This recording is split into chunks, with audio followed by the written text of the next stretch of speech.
the Japan Coast Guard is moving to arrest the leader of the anti-whaling group Sea Shepherd, Paul Watson, on suspicion of ordering sabotage activities against Japan's whaling fleet. The Coast Guard has obtained an arrest warrant for Watson. They demand that he be placed on the wanted list of the International Criminal Police Organization, better known as Interpol. A Sea Shepherd activist, Peter Bethune, has already been arrested by Japanese authorities on charges of illegally boarding a Japanese whaling ship and obstructive acts against it in the Arctic Ocean. That's the Antarctic Ocean in February. Bethune, the former skipper of a Sea Shepherd boat, told the Coast Guard that he discussed the disruptions with Watson.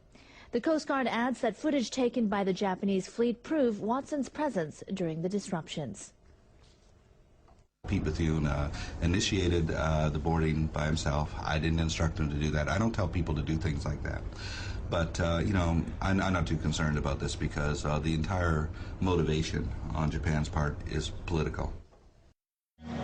They're definitely whaling right now. The whales are there feeding until that point where they get struck by a harpoon.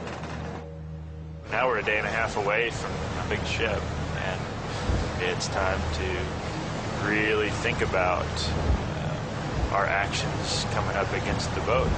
When we encounter the Japanese whalers, they have a whole arsenal of weapons they use against us, but our tactics are completely non-violent. We use cellulose powder and we use stink bombs. I'm just going to put a couple of stink bombs. They're really stinky. Sea Shepherd founder Paul Watson is notorious for thinking up new ways to harass the Japanese whalers. This year, he's come up with his most aggressive plan yet. One of the tactics that we want to do is try and get people on board the Nishan Maru.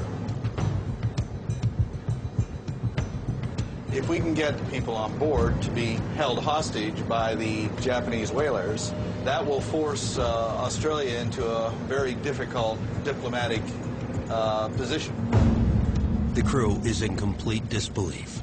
The Sea Shepherds have never attempted something this risky or this radical. So, do we have any volunteers?